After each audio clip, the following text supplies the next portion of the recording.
Om Swastiastu. Perkenalkan, kami dari kelompok 3. Di sini kami akan melakukan presentasi terkait dengan mata kuliah seminar akuntansi manajemen, yaitu melakukan review terhadap jurnal yang berjudul Analisis Intensitas Persaingan, Delegasi Otoritas melalui Perubahan Sistem Pengendalian Akuntansi Manajemen terhadap Kinerja Organisasi, studi empiris perbankan yang berada di Palembang. Sebelum masuk ke materi, izinkan kami memperkenalkan diri terlebih dahulu. Adapun anggota dari kelompok 3 yang pertama yaitu Triwahyuni Otavia dengan NIM akhir 1005. Yang kedua ada Putu Ratih Windiani dengan NIM akhir 1006. Yang ketiga ada Nyoman Ferdi Deva Pranata dengan NIM akhir 1016. Yang keempat ada saya sendiri, Nyoman Adik Snayadi dengan NIM 1017. Dan yang terakhir yaitu Komang Tri Somya Jayanti dengan NIM akhir 1026.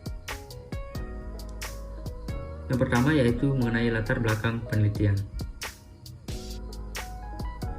Kinerja organisasi merupakan komponen penting dalam menghadapi globalisasi seperti saat ini. Hal ini mendorong meningkatnya persaingan bagi perusahaan-perusahaan yang berada di Indonesia khususnya. Penelitian-penelitian sebelumnya pada hubungan antara intensitas persaingan dan perubahan sistem pengendalian akuntansi manajemen menunjukkan hasil yang positif dan signifikan. Namun, di samping itu ada juga penelitian lain yang menunjukkan hasil yang berbeda, yaitu hasil yang tidak signifikan. Penelitian ini berbeda dengan penelitian sebelumnya yang banyak meneliti di perusahaan manufaktur. Penelitian ini fokus pada perusahaan perbankan, yang dimana hal ini bertujuan untuk menginvestigasi hubungan antara intensitas persaingan, delegasi otoritas melalui perubahan manajemen accounting and control system terhadap sistem kinerja organisasi pada perbankan yang berada di Palembang. Baik, untuk materi selanjutnya akan dilanjutkan oleh rekan saya. Terima kasih. Baik, terima kasih atas waktunya. Di sini saya Komang Tri Somya Jayanti, izin melanjutkan materi yang dipaparkan oleh rekan saya mengenai masalah penelitian. Nah, pada penelitian ini berfokus pada perusahaan perbankan dan manufaktur seperti penelitian sebelumnya. Hal ini untuk menelusuri hubungan antara intensitas persaingan, delegasi otoritas melalui perubahan MACS terhadap kinerja organisasi pada perusahaan perbankan di Palembang. Yang ketiga ada metode penelitian. Nah, populasi yang digunakan dalam penelitian ini yaitu para manajer pada perusahaan perbankan di Palembang. Kemudian teknik pengambilan sampel secara purposive random sampling untuk menentukan syarat-syarat bagi sampel agar sesuai dengan tujuan riset. Lalu data yang digunakan untuk penelitian ini yaitu data primer yang diperoleh melalui survei lewat surat. Nah, adapun variabel dan penelitian ini meliputi yang pertama ada intensitas persaingan, di mana diukur dari jumlah pesaing utama dalam industri yang sama, frekuensi tingkat perubahan teknologi dalam industri yang sama, frekuensi pengenalan produk baru, kemudian seberapa luas akses dalam saluran distribusi, frekuensi perubahan regulasi, dan yang terakhir kebijakan pemerintah. Instrumen ini diukur dengan 5 indikator dari intensitas persaingan yang masing-masing diukur dengan menggunakan 9 skala Likert dengan kriteria 1 yang artinya sangat kurang baik sampai dengan 9 yang artinya sangat baik. Kemudian yaitu ada delegasi otoritas, di mana instrumen ini menggunakan 6 pernyataan yang masing-masing diukur dengan menggunakan 6 skala Likert yang dari 1 sama dengan artinya sangat tidak didelegasikan sampai dengan 9 yang artinya sangat didelegasikan. Kemudian ada perubahan manajemen accounting and control system, di mana perubahan dalam MACS ini dibagi menjadi 5 indikator, yaitu ada perencanaan, pengendalian biaya, pengarahan, dan pengambilan keputusan yang masing-masing diukur dengan menggunakan 9 skala Likert, di mana 1 yang artinya tidak berubah sampai dengan 9 yang artinya sangat berubah. Yang terakhir ada kinerja organisasi, di mana instrumen ini masing-masing diukur dengan menggunakan 9 skala Likert dengan 1 yang artinya sangat tidak baik sampai dengan 9 yang artinya sangat baik. Jadi sekian materi yang dapat saya paparkan. Materi selanjutnya akan dilanjutkan oleh rekan saya. Terima kasih. Perkenalkan, nama saya Triwahyuni Otavia, NIM 1917051005. Jadi saya di sini akan melanjutkan presentasi dari rekan saya, yaitu mengenai submateri yang keempat yang akan saya bahas di sini yaitu mengenai analisis data. Jadi dalam analisis data di sini terdapat 4 materi yang akan dibahas, yaitu yang pertama ada intensitas persaingan. Di dalam intensitas persaingan ini sudah tertera dalam PowerPoint, terdapat tabel indikator di mana dalam intensitas persaingan di sini terdapat persaingan untuk mendapatkan bahan baku, spare part, dan peralatan di perusahaan. Kemudian indikator yang kedua ada persaingan untuk mendapatkan tenaga ahli seperti insinyur, akuntan, programmer. Dan yang ketiga ada persaingan dalam pemasaran yang dialami perusahaan. Nah, untuk indikator yang keempat ada persaingan dalam kualitas produk di pasar. Kemudian yang terakhir dalam indikator ini adanya persaingan harga dalam produk yang dihasilkan oleh suatu perusahaan.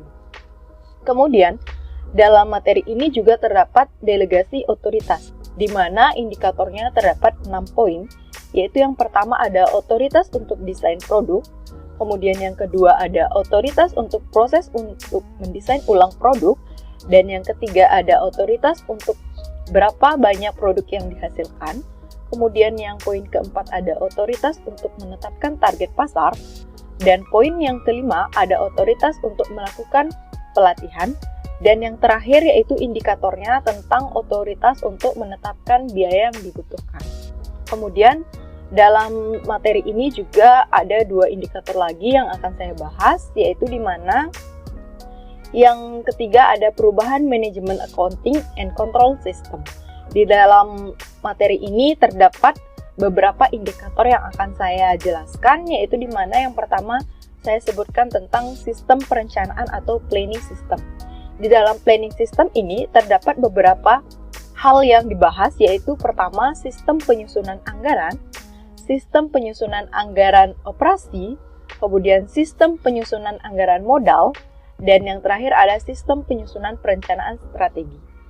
Nah, untuk indikator yang kedua ada sistem pengendalian atau controlling system, di mana dalam controlling system ini membahas beberapa poin-poin, yaitu yang pertama ada penggunaan pengukuran kinerja secara individual atau kelompok, kemudian ada penggunaan pengukuran kinerja perusahaan, kemudian ada penggunaan pengukuran kinerja dalam kaitan kualitas, kemudian yaitu adanya yang terakhir penggunaan pengukuran kinerja dalam kaitan kepuasan pelanggan. Nah, untuk poin ketiga adanya sistem pembiayaan atau costing system. Di dalam costing system ini terdapat poin-poin yang dibahas, yaitu yang pertama ada alokasi langsung dari overhead pabrik, kemudian alokasi langsung dari overhead lain, kemudian ada alokasi langsung dari biaya pemasaran, dan kemudian juga yang terakhir ada transfer produk internal atau departemen atau divisi. Untuk poin yang keempat di sini yaitu sistem langsung atau directing system, di mana untuk directing system ini membahas beberapa poin. Yang pertama yaitu penggunaan sistem penghargaan berupa bonus, kemudian penggunaan sistem-sistem penghargaan, kemudian juga berupa pembayaran untuk perencanaan kinerja. Nah, untuk poin yang kelima, yang terakhir yaitu sistem pengambilan keputusan, di mana dalam sistem ini terdapat beberapa poin yang dibahas. Yang pertama ada penyediaan informasi dilaporkan lebih sering, kemudian ada penggunaan lebih dari pengukuran non-finansial, dan yang terakhir ada penyediaan informasi yang dilaporkan lebih luas dalam sistem pelaporannya. Nah, untuk yang terakhir poin di sini yaitu kinerja organisasi. Terlihat dalam tabel ada pun 10 indikator dalam pernyataannya, di mana yang pertama itu ada laba operasi, kemudian yang kedua ada tingkat pengembalian investasi, kemudian yang ketiga ada tingkat pertumbuhan penjualan, kemudian yang keempat ada pembagian pasar, kemudian yang kelima ada aliran kas dari operasi, kemudian yang keenam ada pengembangan produk baru, dan yang ketujuh ada pengembangan pasar, dan yang kedelapan ada penelitian dan pengembangan, dan yang kesembilan ada program pengurangan biaya, dan yang terakhir yaitu pengembangan karyawan. Baik, itu 4 poin yang saya bahas dalam analisis data di sini, kemudian presentasi akan dilanjutkan oleh rekan saya. Baik, terima kasih atas kesempatan yang diberikan. Di sini saya Putrati Windiani dengan NIM belakang 1006 akan melanjutkan presentasi dari teman saya. Nah, di sini saya akan membahas mengenai hasil penelitian. Baik, langsung saja yang pertama yakni mengenai profil responden. Nah, pada penelitian ini peneliti menggunakan 88 responden di mana profil yang didapatkan yakni sebagai berikut. Lama bekerja dari respondennya kurang dari 5 tahun ada sebanyak 23 orang, dan lama bekerja selama 6-10 tahun ada 49 orang, dan terakhir lebih dari 10 tahun ada 16 orang. Nah, mengenai pendidikan terakhir dari para respondennya, adapun pendidikan strata 1 sebanyak 79 orang dan strata 2 sebanyak 9 orang. Selanjutnya mengenai jurusan dari para respondennya, yakni akuntansi sebanyak 45 orang dan non-akuntansi sebanyak 43 orang. Adapun penelitian ini dilakukan guna menguji validitas dan variabel-variabel pada penelitian. Nah, adapun hasil dari pengujian yang sesuai dengan model struktural dapat diterima apabila tingkat penerimaan signifikan di bawah 0,01. Nah, dari beberapa hipotesis yang dilakukan, adapun penelitian mendapatkan hasil sebagai berikut. Yang pertama yakni hasil pengujian dari hipotesis dapat dijelaskan bahwa H1 menyatakan intensitas persaingan yang berhubungan dengan perubahan MACS. Nah, yang kedua, variabel delegasi otoritas berhubungan positif dengan sistem pengendalian akuntansi manajemen, dan yang terakhir, variabel perubahan MACS berhubungan positif dengan kinerja organisasi. Baik, sekian yang dapat saya sampaikan dan presentasikan. Selanjutnya akan dilanjutkan oleh teman saya. Terima kasih. Baik, terima kasih atas kesempatannya. Perkenalkan, nama saya Nyumankar Deva Pranata dengan NIM belakang 1016. Saya akan membahas mengenai materi yang keenam, yaitu telaah atau hasil review. Oke, langsung saja kelebihan dari jurnal. Yang pertama ada penulisan pada jurnal telah sesuai dengan penulisan jurnal pada umumnya, serta penulis berani tampil beda, yakni dengan menggunakan model satu kolom yang biasanya yaitu menggunakan 2 kolom.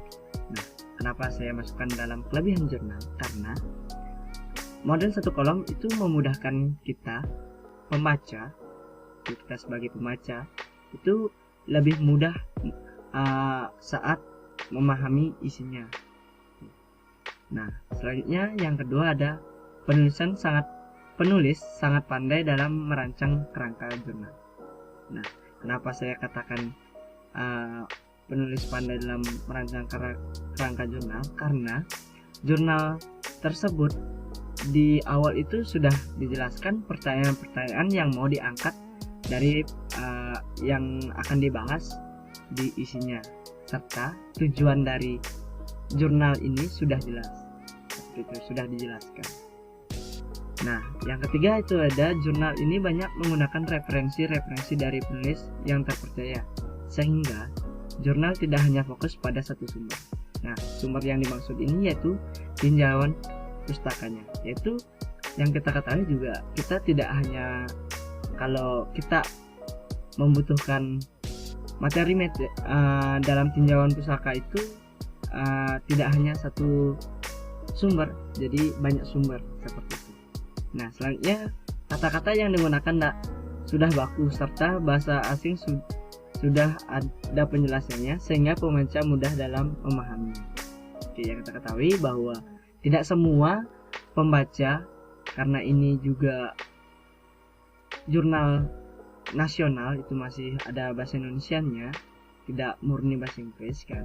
Jadi yang membaca juga tidak semuanya pandai dalam berbahasa Inggris, sehingga butuh penjelasan. Sehingga saya memasukkan ini sebagai kelebihan dari jurnal. Oke, selanjutnya itu ada kekurangan jurnal. Yang pertama ada dalam jurnal ini berisikan mengenai bagan-bagan mengenai kerangka pemikiran teoritis, tetapi penjelasan mengenai bagan tersebut dipisahkan, sehingga dalam memahami bagan tersebut kita harus lagi scroll ke atas ataupun ke bawah untuk memahaminya, sehingga agak pecah fokusnya seperti itu. Nah, selanjutnya ada yang kedua, penelitian ini hanya berfokus pada satu objek. Oke, yang kita ketahui setelah kita baca bahwa ya objeknya itu hanya perbankan yang ada di Palembang. Nah, yang di luar Palembang bagaimana? Jadi hasilnya itu kan belum tentu sama, karena yang kita ketahui bahwa kondisi perusahaan atau perbankan itu juga sangat berpengaruh gitu. Tempatnya juga sangat berpengaruh. Nah, yang ketiga yaitu kuesioner yang digunakan dalam penelitian ini masih dikatakan kurang, seperti itu. Mungkin itu yang bisa saya sampaikan. Saya mewakili dari rekan-rekan kelompok. Mohon maaf apabila ada salah kata atau kata-kata yang kurang berkenan di hati. Akhir kata saya tutup dengan para Om Santi.